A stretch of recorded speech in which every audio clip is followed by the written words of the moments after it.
गोली पहले मारेंगे, सवाल बाद में पूछेंगे, मारेंगे कम, घसीटेंगे ज्यादा। चौधरी को वार्निंग, बड़ी लड़ाई का खतरा, खौफनाक धमकी ने हिला दिया।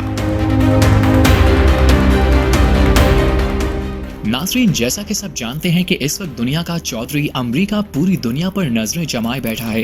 कहीं तलबा के जरिए तो कहीं सियासतदानों के जरिए और कहीं आम आवाम के जरिए रिजीम चेंज मंसूबे पर अमल दरामद किया जा रहा है। हाल ही में वेनेजुएला के सदर की गिरफ्तारी के लिए जो कुछ किया गया वो भी किसी बदमाशी से कम नहीं था, जिसके बाद कहा जा रहा है कि कुछ अमरीकी, कुछ यूरोपी और कुछ मशरकी वस्ता के ममालिक भी शामिल हैं, इस वक्त ट्रंप के निशाने पर हैं। लेकिन अब एक तगड़े यूरोपीय मुल्क डेनमार्क ने दुनिया के चौधरी डोनाल्ड ट्रंप को ऐसा जवाब दिया है जिसकी अमरीकी सदर तवक्को नहीं कर सकते थे।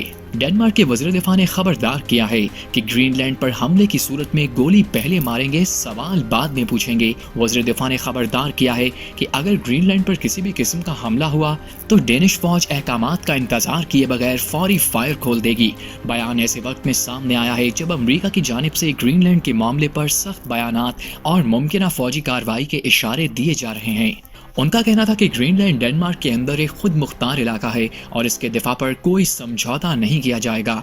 वज़ीर दिफा ने अमरीका को खबरदार करते हुए कहा कि अगर हमला हुआ तो जवाब फौरी और सख्त होगा। डेनमार्क की वजारत दिफा के मुताबिक फौज को सर जंग के दौर में बनाए गए एक पुराने हुक्म के तहत ये जिम्मेदारी सौंपी गई है कि वो किसी भी गैर मुल्की ताकत की जानिब से डेनिश इलाके को लाहक खतरे की सूरत में फौरन लड़ाई शुरू करें। 1952 के इस हुक्म में कहा गया है कि अगर दुश्मन हमला करे तो फौजी दस्ते क़यादत के अहकामात या बाज़ाब्ता ऐलान जंग का इंतजार किए बगैर कार्रवाई करेंगे।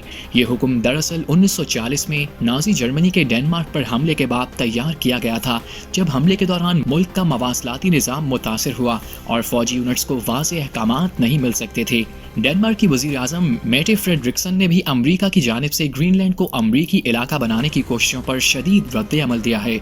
उनका कहना था कि अगर अमरीका ने किसी दूसरे नेटिव मुल्क पर फौजी हमला किया तो नेटिव दिफाई इत्तेहाद की बुनियाद ही खत्म हो जाएगी।